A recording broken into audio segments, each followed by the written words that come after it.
राधे राधे मेरे प्यारे भाइयों बहनों माताओं व बंधुओं। संस्कार की बातें चैनल में आपका स्वागत है। बंधुओं, आज शुक्रवार के दिन मैं आपके लिए लाई हूँ माँ लक्ष्मी की कथा। बंधुओं, माता लक्ष्मी की कथा शुक्रवार के दिन सुनने मात्र से माँ लक्ष्मी आपके घर में स्थायी रूप में वास करेंगी। बंधुओं, आपको सुख, समृद्धि और ऐश्वर्य की प्राप्ति होगी। बंधुओं, कथा को पूर्ण विश्वास, सच्ची निष्ठा के साथ ही सुनना, ताकि माँ लक्ष्मी का आपके घर में स्थायी वास हो सके। बंधुओं, यदि आपने हमारे चैनल को अब तक सब्सक्राइब नहीं किया तो जरूर करें और बेल आइकन दबाना ना भूलें, ताकि आपको हमारी आने वाली सभी वीडियोस की जानकारी सबसे पहले हो सके। बंधुओं, वीडियो को पूरी सुनने के बाद कमेंट बॉक्स में जय माँ महालक्ष्मी जरूर लिखें। बोलो माँ महालक्ष्मी की जय हो। देवताओं का कार्य सिद्ध करने के लिए गरुड़ की पीठ पर बैठे हुए भगवान विष्णु सहसा वहां प्रकट हो गए। वे सबको अभय देने वाले हैं। उन्होंने देवताओं और दैत्यों की ओर दृष्टिपात करके खेल खेल में ही उस महान पर्वत को उठाकर गरुड़ की पीठ पर रख दिया।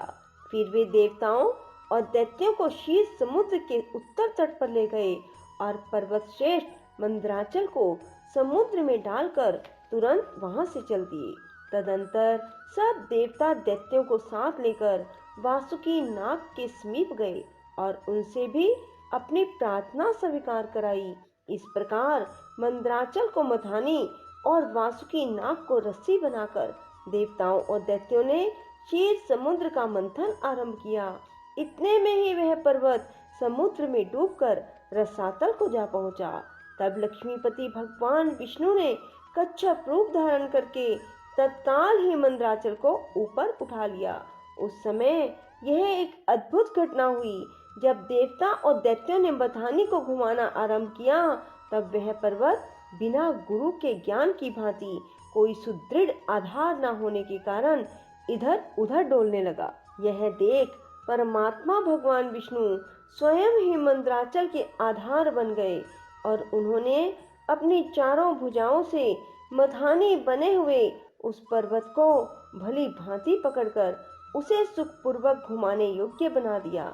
तब अत्यंत बलवान दैत्य और देवता एकीभूत हो अधिक जोर लगाकर क्षीर समुद्र का मंथन करने लगे। कच्छप रूपधारी भगवान की पीठ जन्म से ही कठोर थी और उस पर घूमने वाला पर्वत श्रेष्ठ मंदराचल भी वज्रसार की भांति दृढ़ था। उन दोनों की रगड़ से समुद्र में बड़वानल प्रकट हो गया। साथ ही हलाहल विष उत्पन्न हुआ। उस विष को सबसे पहले नारद जी ने देखा। तब अमित तेजस्वी देव ऋषि ने देवताओं को पुकार कर कहा, अदिति कुमारों, अब तुम समुद्र का मंथन ना करो। इस समय समुद्र उपद्रवों का नाश करने वाले भगवान शिव की प्रार्थना करो। वे प्रातपर हैं, परमानंद स्वरूप हैं। योगी पुरुष भी उन्हीं का ध्यान करते हैं। देवता अपने श्वास साधन में संलग्न हो समुद्र मथ रहे थे। वे अपनी ही अभिलाषा में तन्मय होने के कारण नारद जी की बात नहीं सुन सके। केवल उद्यम का भरोसा करके वे क्षीर सागर के मंथन में संलग्न थे। अधिक मंथन से जो हलाहल विष प्रकट हुआ, वह तीनों लोगों को भस्म कर देने वाला था। वह प्रौढ़ विष देवताओं का प्राण लेने के लिए उनके समीप आ पहुंचा और ऊपर नीचे संपूर्ण दिशाओं में फैल गया। समस्त प्राणियों को अपना ग्रास बनाने के लिए प्रकट हुए उस कालकूट विष को देखकर वे सब देवता और दैत्य हाथ में पकड़े हुए नागराज वासुकी को मंदराचल पर्वत सहित वहीं छोड़ भाग खड़े हुए। उस समय उस लोक संहारकारी कालकूट विष को भगवान शिव ने स्वयं अपना ग्रास बना लिया। उन्होंने उस विष को निर्दोष कर दिया। इस प्रकार भगवान शंकर की बड़ी भारी कृपा होने से देवता, असुर, मनुष्य संपूर्ण त्रिलोकी की उस समय कालकूट विष से रक्षा हुई। इसके बाद भगवान विष्णु के समीप मंदराचल की मधानी और वासुकी नाग को रस्सी बनाकर देवताओं ने पुनः समुद्र मंथन आरंभ किया।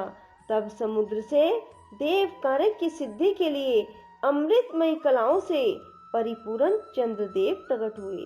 संपूर्ण देवता, असुर और दानवों ने भगवान चंद्रमा को प्रणाम किया और गर्गाचार्य जी से अपने अपने चंद्र बल की यथार्थ रूप से जिज्ञासा की। उस समय गर्गाचार्य जी ने देवताओं से कहा, इस समय तुम सब लोगों का बल ठीक है। तुम्हारे सभी उत्तम ग्रह केंद्र स्थान में, चतुर्थ स्थान में, सप्तम स्थान में और दशम स्थान में है। चंद्रमा से गुरु का योग हुआ है। बुध, सूर्य, शुक्र, शनि और मंगल भी चंद्रमा से संयुक्त हुए हैं। इसलिए तुम्हारे कार्य की निमित्त इस समय चंद्र बल बहुत उत्तम है। यह गोमंत नामक मुहूर्त है जो विजय प्रदान करने वाला है। महात्मा गर्ग जी के इस प्रकार आश्वासन देने पर महाबली देवता गर्जना करते हुए बड़े वेग से समुद्र मंथन करने लगे। मथे जाते हुए समुद्र के चारों ओर बड़े जोर से आवाज उठी थी। इस बार के मंथन से देव कार्यों की सिद्धि के लिए साक्षात कामधेनु प्रकट हुई। उन्हें काले, श्वेत, पीले, हरे, लाल रंग की सैकड़ों गौएं घेरे थी।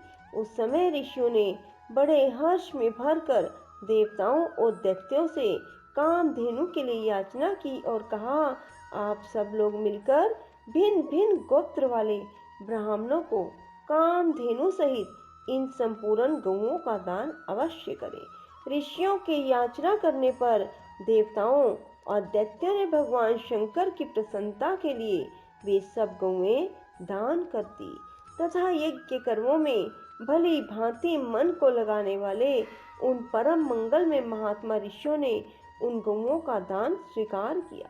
तत्पश्चात सब लोग बड़े जोश में आकर क्षीर सागर को मतने लगे। तब समुद्र से कल्प वृक्ष, पारिजात, चूत और संतान, ये 4 दिव्य वृक्ष प्रकट हुए। उन सब को एकत्र रखकर देवताओं ने पुनः बड़े वेग से समुद्र मंथन आरंभ किया। इस बार के मंथन से रत्नों में सबसे उत्तम रत्न कौस्तुभ प्रकट हुआ, जो सूर्य मंडल के समान परम कांतिमान था। वह अपने प्रकाश से तीनों लोकों को प्रकाशित कर रहा था। देवताओं ने चिंतामणि को आगे रखकर कौस्तुभ का दर्शन किया और उसे भगवान विष्णु की सेवा में भेंट कर दिया। इसके बाद चिंतामणि को मध्य में रखकर देवताओं और दैत्यों ने पुनः समुद्र को मथना आरंभ किया। वे सभी बल में बड़े चढ़े थे और बार बार गर्जना कर रहे थे। अब की बार उस मथे जाते हुए समुद्र से उच्चैश्रवा नामक अश्व प्रकट हुआ। वह समस्त अश्व जाति में एक अद्भुत रतन था। उसके बाद गज जाति में रतनभूत ऐरावत प्रकट हुआ। उसके साथ श्वेत वर्ण के 64 हाथी थे। ऐरावत के 4 दांत बाहर निकले हुए थे और मस्तक से मद की धारा बह रही थी। इन सब को भी मध्य में स्थापित करके वे सब पुनः समुद्र मथने लगे। उस समय उस समुद्र से मदिरा, भांग, काकड़ा सिंगी, लहसुन, गाजर, अत्यधिक उन्माद कारक धतूर और पुष्कर आदि बहुत सी वस्तुएं प्रकट हुई। इन सब को भी समुद्र के किनारे एक स्थान पर रख दिया गया। इसके बाद वे श्रेष्ठ दानव पुनः पहले की ही भांति समुद्र मंथन करने लगे। अब की बार समुद्र से संपूर्ण भुवनों की एकमात्र अधीश्वरी दिव्य रूपा देवी महालक्ष्मी प्रकट हुई, जिन्हें ब्रह्मवेता पुरुष वेदांत विद्या कहते हैं। इन्हीं के दूसरे लोग मूल विद्या कहकर पुकारते हैं। कुछ सामर्थ्यशाली महात्मा इन्हीं को वाणी और ब्रह्म विद्या भी कहते हैं। कोई कोई इन्हीं को रिद्धि सिद्धि, आज्ञा और आशा नाम देते हैं। कोई योगी पुरुष इन्हीं को वैष्णवी कहते हैं। सदा उद्यम में लगे रहने वाले माया के अनुयायी इन्हीं को माया के रूप में जानते हैं। जो अनेक प्रकार के सिद्धांतों को जानने वाले ज्ञान शक्ति से संपन्न हैं, वे इन्हीं को भगवान की योग माया कहते हैं। देवताओं ने देखा, देवी महालक्ष्मी का रूप परम सुंदर है। उनके मनोहर मुख पर स्वाभाविक प्रसन्नता विराजमान है। हार और नुपुरों से उनके श्री अंगों की बड़ी शोभा हो रही है। मस्तक पर छत्र तना हुआ है। चारों ओर से चंवर डुल रहे हैं।